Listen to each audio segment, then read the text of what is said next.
I have to tell you, folks, if you didn't like that one, IndyCar racing might not be for you. I mean, this race was the textbook definition of why we run the race because, I mean, conventional wisdom would have had Colton Herta running away with this thing, but ultimately what we saw to me was maybe the most classic of all the Long Beach Grand Prix. Save for maybe '98, but this one certainly was less of a kind of a crash fest. I think a lot of people kind of forget, buried in Alex Zanardi's amazing drive to the front to ultimately win that race. I mean, that was I think where the term schmozzle was coined by Bob Varsha that I keep bringing up and I've brought up every single day. Also, there's going to be Porsches in the background, so it may be a little bit noisy at some point, but we're at a racetrack. It's fantastic. But what a great atmosphere. What a great race. I mean, toward the end of this race, I swear, you know a race matters by the energy in the air. You can just kind of feel it. And the only other place I've kind of felt that level of energy toward the end of a race where it was so exciting like that and you really had that unpredictability was the Indianapolis 500.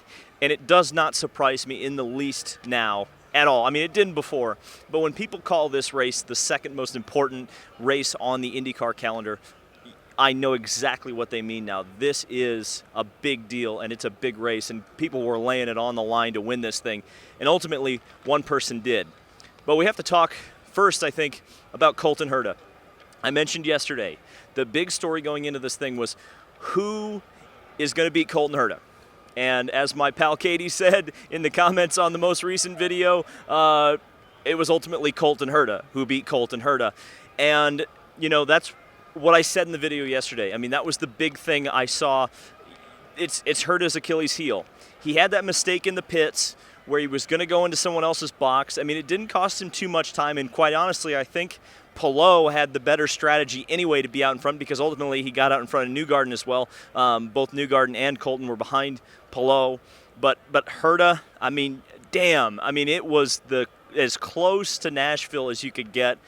Very similar situation where you get into the wall and out of the race, and he feels terrible. This is ultimately his home race, defending winner. So much pressure and expectations here for him to win and perform, and ultimately it ends that way.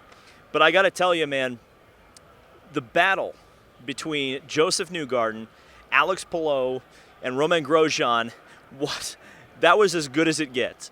I could not believe how close those three were running up at the front, and the moves that Romain did on the used red tires were just unbelievable. The runs he was getting, the speed, getting around Palou and almost getting to Newgarden. I mean, this race really did have everything. It had the strategy elements, the undercuts and overcuts. You saw Palou get ahead of Herta and Newgarden, and then Newgarden get ahead of Herta and Palou, and then Grosjean used the yellows to his advantage to get up there.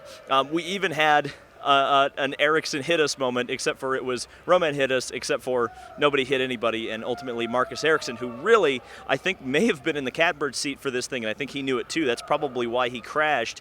Man, and I was really, I was fit about, 75% of this race through. I was about to hand the championship to Ericsson because I'm like, my God, this guy is doing so well. He's pointing his way exactly what he would need to do to set himself up for the end of the season, and then he does that. But I got to tell you, the job that Joseph Newgarden did to win his first Long Beach Grand Prix, the 47th running, that was unbelievable. Because you think about him holding off Alex Palou, Colton Herta, Romain Grosjean. And for many people, if you ask them to name three of the strongest drivers in the series, I think you'd probably name those three names. So the fact that Newgarden did that under that pressure for that long, this is one of his best drives ever, as far as I'm concerned. I mean, it was just fantastic. And I think it was Zach from IMS who mentioned this on Twitter. And now there are only 4 tracks that Joseph Newgarden has not won on. Ironically, one of those is the other major event in this series, the Indianapolis 500.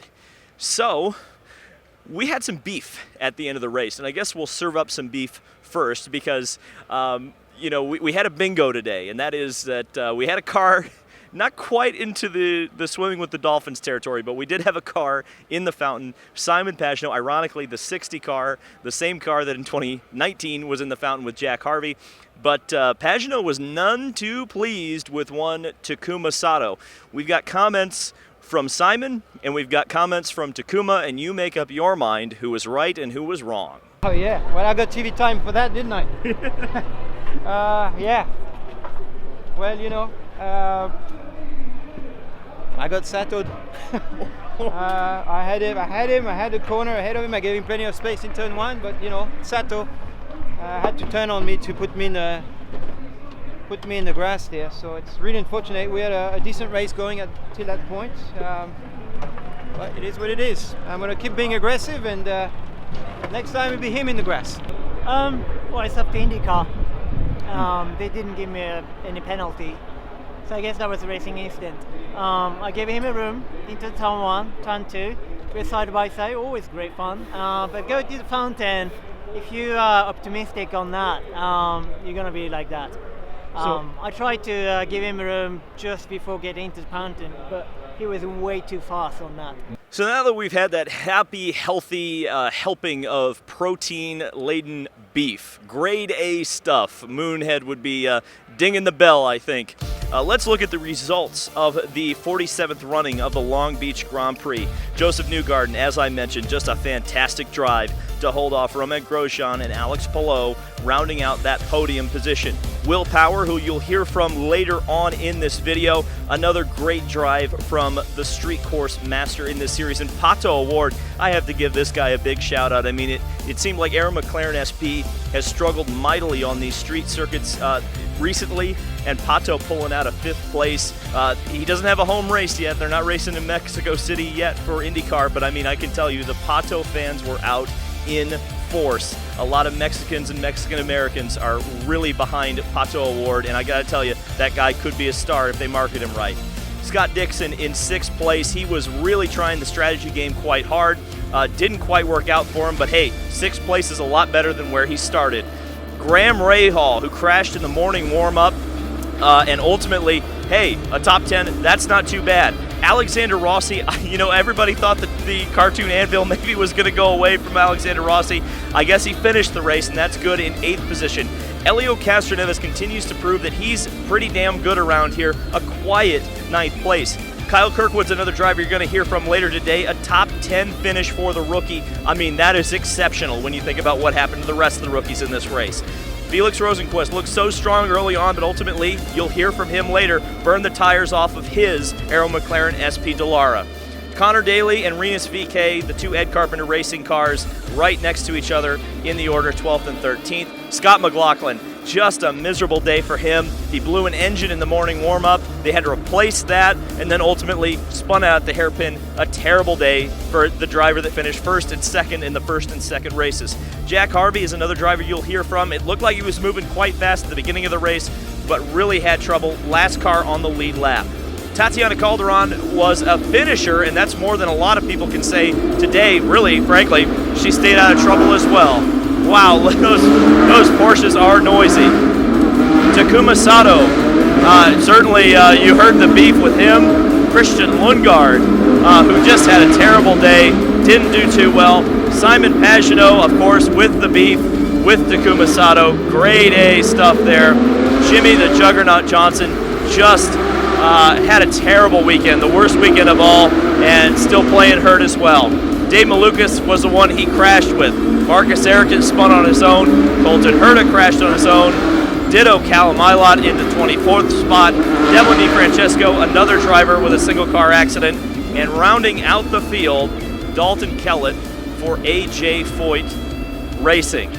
So hopefully that wasn't too loud, but if it was, then I guess you'll find out about it in editing. Maybe we'll just have some music over the last few positions, but that's why you have a microphone to drown out the Porsches.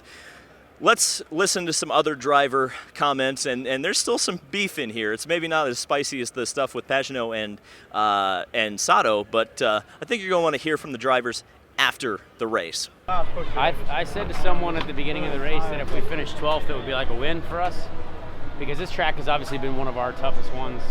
Last year was tough for us. But, I mean, we qualified a little bit better this year, qualified faster than our teammate, which is the goal. And, you know, we had a great strategy going, I think. I wish we would have undercut like Scott.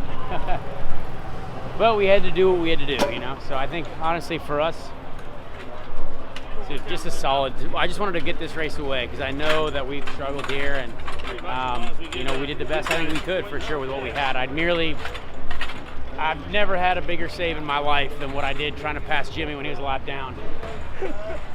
But we somehow saved it. I can't wait to get the onboard video of it because it's going to be hilarious. I want to ask Felix about it too because he was right behind me.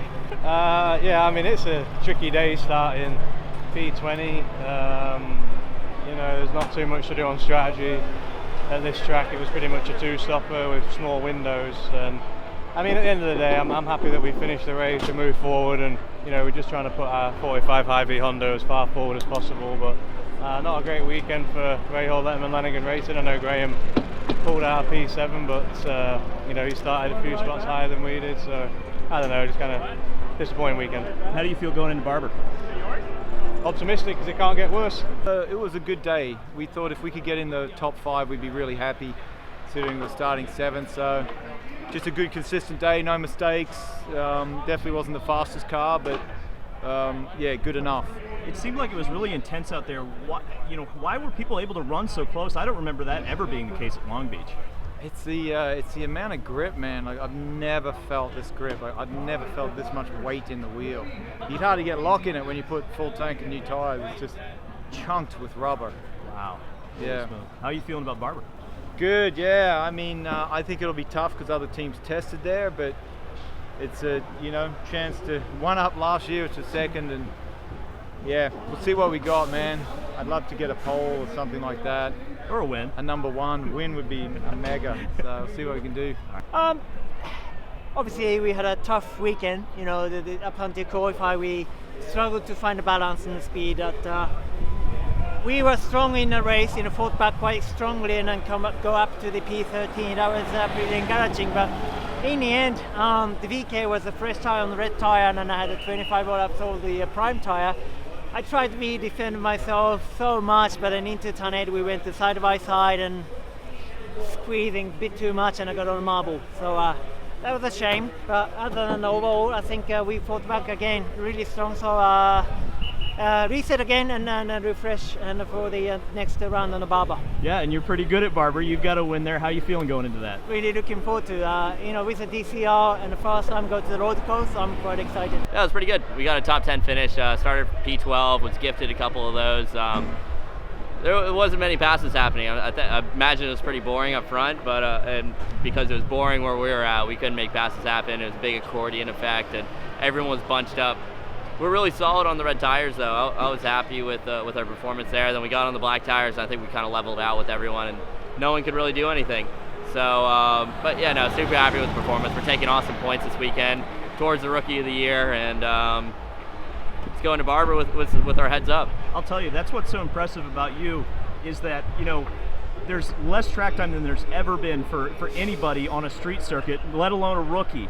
How have you been able to adapt to these tracks? I mean, this is amazing. I'm not sure, to be honest. That's a good question. I mean, I watch their video and then I go out there and it feels natural. It doesn't feel like it's a new track or anything to me. I mended to this track better than anywhere else, I think, for street courses at least. And yeah, we just had a good weekend overall. The car was pretty solid. We got it in the window. It was a lot better in the race than what we found in practice, so we've been making headway with it. Confident going into Barber? Sure am. I think the car there has been really good in the past. Sebastian did solid there last year, so hopefully we can mimic that. I don't know. I kind of let him go, and then it looked like he just like he was looking into the corner and just opened the corner and ran into my tire. So I was pretty much going straight and kind of gave as much room as I could, because at that point I had massive deg, and yeah, I don't know. I think honestly he should have got a penalty for it, but it doesn't really matter anyway. So it was a shame because I lost like 3 cars as a result. So, but I don't think it would have changed our day a lot. So yeah, rough first stint there with the deg, and yeah, shame we couldn't finish top 5 today. Yeah, I talked to Billy about that. But what do you think caused that degradation? Because it seemed like you guys weren't expecting it.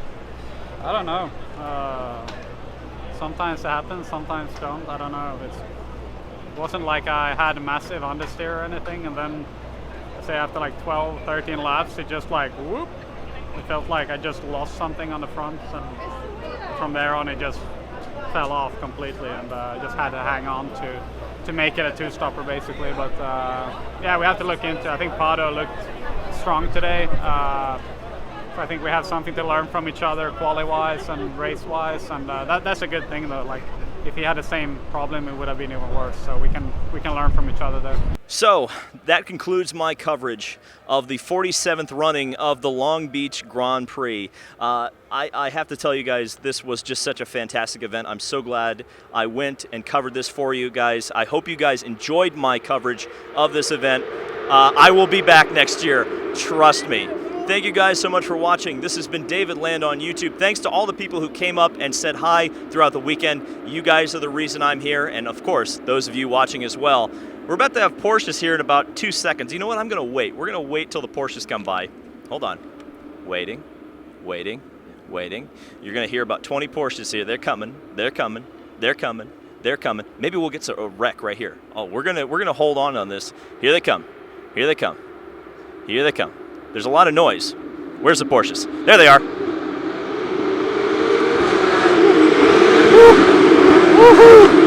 at that. Here we go. That is fantastic. Hell yeah. That's what I'm talking about right there. Look at all that. Yeah. There we go. That's pretty neat, huh? That was worth waiting for. Probably not. Thank you guys so much for watching, and we'll see you in the next video.